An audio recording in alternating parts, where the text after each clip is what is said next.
way down there. When you talk in the lower throat, it cuts the volume. Yes. It also creates, what are the symptoms that you have? Raspy, hoarse, tension, strain. I get tired of talking, lose loss of breath. I believe everybody can hear that. Do you feel it? Yes. By going to the face, you take the pressure off the lower throat muscles. By breathing from the midsection, you're taking the pressure off the lower throat. But if you had midsection breathing called diaphragmatic breathing, and you talked in the lower throat, you would ruin your voice faster than before. Because you're pressuring the lower throat muscles, and you can get lots of problems called papillomatosis. It's a premalignancy, leukoplakia keratosis, and you can get this condition called spasmodic dysphonia. I want you to blow out all the air, blow out all the air, and I want you to count to 50 aloud. Just do as I'm asking. 1, 2, 3. Don't take another breath. 4, 5, Loud. 6, 7, 8, 9, 10, Keep going. 11, 12, 13, 14, 15, 16. You're getting a condition called a strangled voice. Whew. The medical community, my colleagues, I was on the staff and faculty at UCLA Medical Center years ago under Jack Pressman, who said I was the best speech pathologist he ever knew, which was kind of him. And Jack Pressman was the best ear, nose, and throat doctor I could ask for. He wanted me to bring him success, and for years I brought him success. I published in peer review with Jack Pressman's blessing, and I showed how you can cure unilateral cord paralysis by all natural direct voice rehabilitation. I do it differently than my colleagues, and I've been in peer review in medical journals. Contact also, I've been in peer review cures. 16 cures out of 16 cases, and we had 14 cures of unilateral cord paralysis and 90% recoveries of unilateral cord paralysis published in peer review. I've been published in the International Association of Logopedics in 1980 with cures of the strangled voice. It's considered hopeless. The medical field says forget about it. It's all related to talking in the lower throat. The nodule that you have is related to you talking in the lower throat. Benign growth, such as what you have, is caused by wrong voice misuse. All these other conditions, I find, are related to wrong voice misuse. My medical colleagues believe it's due to a disease, it's due to a dysphonia, it's due to a dystonia, a neurological problem. Acid reflux is big today, and they say try that. Hydration, drink a lot of water. Water cannot touch the vocal cords. It cannot touch. If you drink water and touches the vocal cords, you'll be on the ground in spasms. So it cannot help the vocal cords. It's believed that it lubricates the vocal cords. I don't accept it.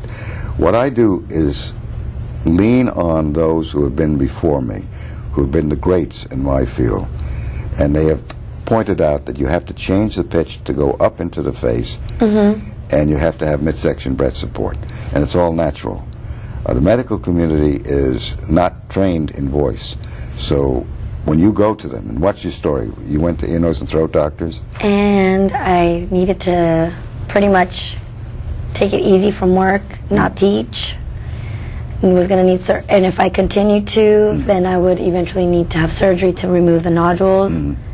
Sometimes they do go away on their own if you rest and not speak for a while. Where are you talking now? Right now? Yeah. I'm trying to keep it up But you're in higher. lower throat. I want you to hum the first bar of Happy Birthday. Again? I want you to say to me, Happy Birthday, Mort Cooper. Happy birthday, Morton Cooper. Where does it go? Low. Low. I want you to say, Happy Birthday, Mort Cooper. Happy birthday, Morton Cooper. No, it's dropping down. You had a higher pitched voice 6 months ago. Yes. Somebody told you to lower the volume, and like somebody told me, don't talk like that, and talk all the way down here. They forgot to tell me to talk in the face. Talking in the face is a saving grace for nodules, polyps, contact ulcers, pre-malignancies, papillomatosis, leukoplakia, and keratosis. Now, the medical field is right on the mark. Cigarette smoking or smoking of any kind can encrust the vocal cords and create problems, serious problems. But I work with people who were not smokers and had these conditions. And by changing the vocal placement from the lower throat, they were in the lower throat. The medical community is not trained to listen to voices. They're trained to see vocal cords. So you go to an ear, nose, and throat doctor, and the young lady tells you you have nodules. What else does she tell you? I need surgery to get them to remove them. Did she tell you to change your voice? No. She just told me not to teach for a while. But she's telling you to get out of your profession, Exactly. and you need to earn a living. Exactly. Okay. I'm saying change your voice, you change your life. And you can do it naturally. The medical people are well-intentioned, they're compassionate, they're humanitarian, but they are not trained in voice. You want to take the voice from the lower throat to the face. Did she point out that you're talking in the lower throat? No. She's talking about your symptom. Yes. She's talking about the nodule, and she's talking about your raspiness. But she's not telling you what it's coming from. Right, which if they did surgery and I continued with the same pattern anyway, would just, I mean, it would remove it, but I would be... Right back where you started Exactly. from. They're removing a symptom. Medical treatment for voices are basically symptom-oriented, surgically or Botox voicing for those with spasmodic dysphonia, or even for papillomatosis and other voice problems. My position is a little different than my medical colleagues, and that is change your voice, put it up in the face, because talking in the face is a saving grace. And it gives you a great sound, and by putting the air support in the midsection, if you look at me and watch what I'm doing, 1, 2, 3, 4, 5, you can see my hand going in. 1, 2, 3, 4, 5. That's diaphragmatic breathing. Now, when you talked before, and we're going to do it again, I want you to blow out all the air and count loud to 50, and watch what happens to your voice. Don't take another breath. Count loud to 50. 1, 2, 3, 4, 5, 6, 7, 8, 9, 10, 11, 12, 13, 14, 15, 16. Where do you feel it? Do you feel it in the lower throat? Yeah. Tension? Well, I can't breathe Yeah. too, so Yeah. it's forcing me But to... it's very tensing. Right. That's what spasmodic dysphonia is. People with spasmodic dysphonia, believe it or not, talk without air. Oh, They talk without air. They reverse the breathing, like you did. They reverse the breathing.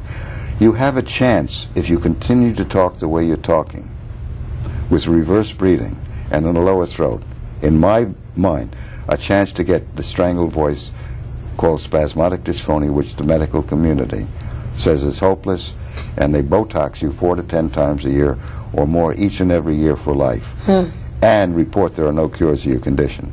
They don't look to the natural cause of what your problem is, whether it's a nodule or what I'm talking about, the strangled voice. I'll do it for you.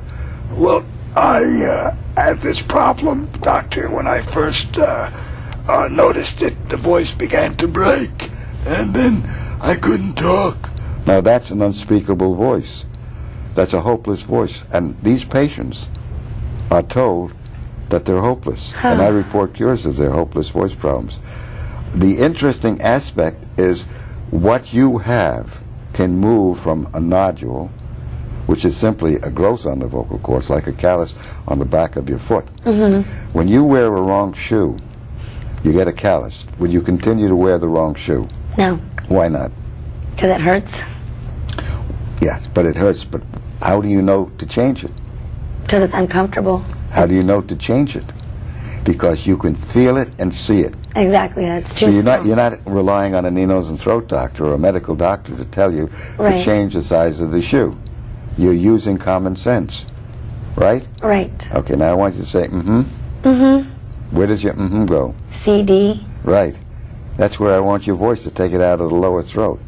And I want you to hum, just hum, and put your hand on your midsection. Just hum, like and tell me what happens with your midsection. It's going in. Goes in. It's not going out. So when you hum, you're doing what is natural. Right?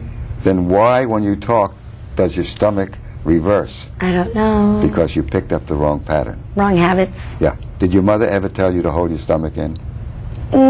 She never. I was told that. You were through- told that. So Yes. that's what you did. It's all wrong. That's the culture. Women are told to hold their stomach in, and the men, for macho, think it's very, very meaningful. Maybe because they want to hold the gut in. But the problem is, when you do that, you tense the body, and you make nature doing what it can't do. When you sleep, your stomach goes in and out naturally. Right. You're reversing it when you talk during the daytime. Yes. And in the morning, when you wake up, your voice is low. Very low. Do you clear your throat a great deal? That's due to the fact that there's a mucus gland between the true and false vocal cords in your neck, in the larynx. And when you talk in the lower throat, nature tells you you're doing it wrong by giving you a shot of mucus. You keep doing that.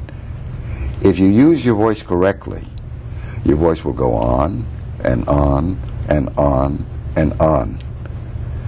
There's a very humorous story. I worked with a psychiatrist's voice some years ago. I was a presenter at a psychiatric meeting, and he came up to me after I was talking about voice and how people commit voice suicide.